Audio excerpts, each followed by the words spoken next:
Good day, everyone. Here is the news for today. Panic as Buhari probes Abba Kyari's office and orders. A wave of apprehension is sweeping through ministries, departments, and agencies as President Muhammadu Buhari begins a probe into the office of the late Chief of Staff Abba Kyari. The investigation may lead to all appointments and approval made by Abba Kyari without Buhari's permission being cancelled. This is as pundits said, the vote faced by the president in directing a reversal of over 100 decisions by Kyari could create more problems than it is trying to solve. Also, a source within the presidential villa suggested that the power bloc that produced the new chief of staff, Ibrahim Gambari, might be the force fighting back. Sleet might have already begun eluding many officials in the ministries, departments, and agencies on account of contracts okayed without Buhari's approval. If this is what the president is targeting with a view of shortening up his sagging profile, analysts say trouble looms for those who cut illegal deals with the late chief of staff. Though no reason was given for the president's action, reports suggested that no less than 150 memos that didn't have his authorization may have been uncovered. Special Advisor on Media and Publicity Femi Adesina declined to confirm or refute the report. I have seen your test, he simply said, and ended the call. Also, Senior Special Assistant on Media and Publicity Garba Shehu did not reply to a text message seeking a confirmation on the development. Source told Guardian yesterday that the directive might just be a continuation of the brickery that produced a deep crack within the ranks of the president's men last February. The first sign that all was not okay within Buhari's inner cabinet emerged in December 2019 when the National Security Advisor Babagana Mugunu wrote a memo to the president alleging interference by Abba Kyari. He accused the late Abba Kyari of upsurging presidential powers and directed service chief to ignore instructions by the latter.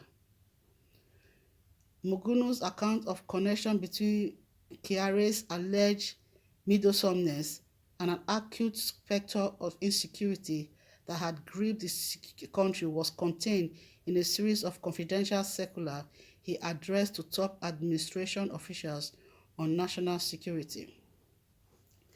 The NSA also accused the Chief of Staff of sidestepping the President's directive to impose his own decision for implementation, a claim some analysts said was all but a direct accusation of treason against Abba Kyari.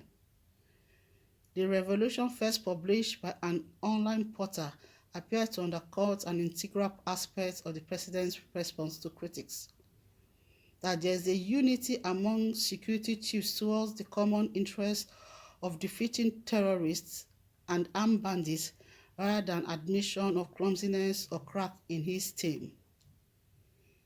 In media interviews after the memo leaked, Chief of Army Staff Tukur Buratai said insecurity was being confronted across board in Buhari's administration.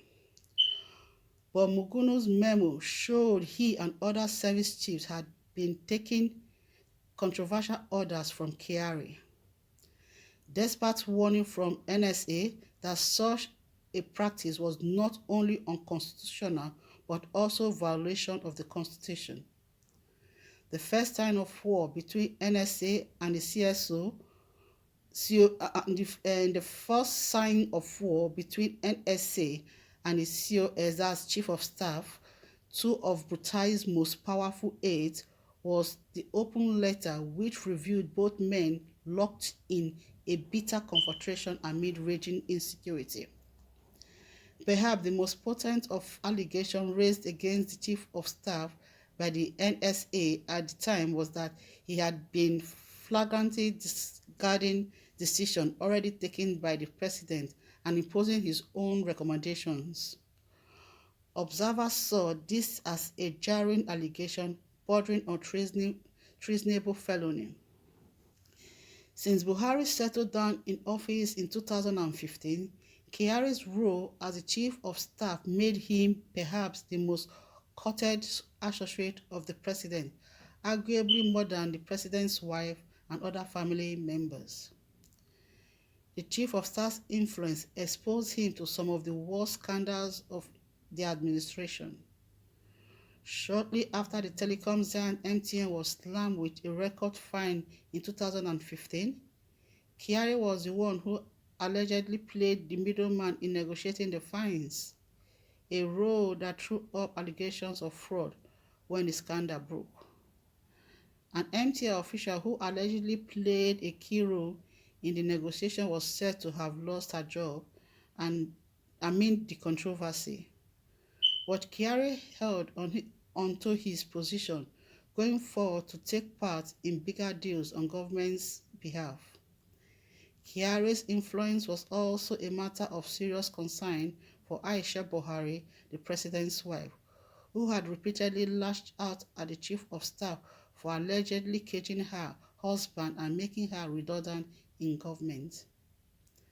Last November, another online newspaper reportedly obtained documents showing Kyari overriding Vice President Yemi Osibanjo on a crucial decision on Ruga project, a series of economic palliatives designed to curtail the herdsmen crisis. It was unclear when President Buhari began his friendship with Kyari, but there's a little question that it remained deep and robust since 2015. When the president was re-elected in 2019, he issued a directive to all his appointees to clear files and memos through Kyari on any matter that required presidential attention. The president did not even single out his vice president as exception to that restriction. Mogunu's argument in his memo was that the chief of staff did not swear to constitutional oath and should therefore not be seen issuing directives to carrying serious implications for the nations. When it comes to national security, Kyari's job stops at conveying Mr. President's written directives, the NSA argued. Kyari, according to those conversant with the inner working of ASO Villa, had his hands in every pie because he was leveraging his sound education, brilliant intellect, and experience in bureaucracy and business. One of the areas which was used to criticize Kyari's competence was his stint at the failed African International Bank, AIB, which he presided over. His political opponent tried to define the late chief of staff as the architect of the negative public perception of the Buhari administration. They also contended that although every government throughout history is what of harbor in a kitchen cabinet, caucus, or cabal, the remarkable distinction is whether the kitchen cabinet is public-spirited or self-centered. That is the news. So basically what they're trying to say is this. Now, while Abba Kyari was still alive, he made a lot of appointments, over 100 appointments, without Buhari being notified of this appointment. He did a lot of things without the consent of Buhari, and they realized that a lot of files were signed without the president's consent. So a lot of this has been going on, and the president Buhari has given the new CSO, the Chief of Staff Professor Gambari, the right to revoke or cancel those appointments that has been made. So there's a lot going on in ASO-ROCK at the moment. There's a lot of crack going on, and the funny thing, Adesina was even called to attest to what's going on. They rang him to ask him questions. He was not willing to say anything. He hung the phone. There was nothing to say because he probably might be aware of what's going on, and he wasn't able to talk to Abba Kyari then, and because they were all scared of Abba Kyari because they believed that seeing Abba Kyari, you already seen Buhari. So they believe everything he says. They work according to whatever he says. So right now, things are beginning to turn around. So let's see what this chief of staff is going to do.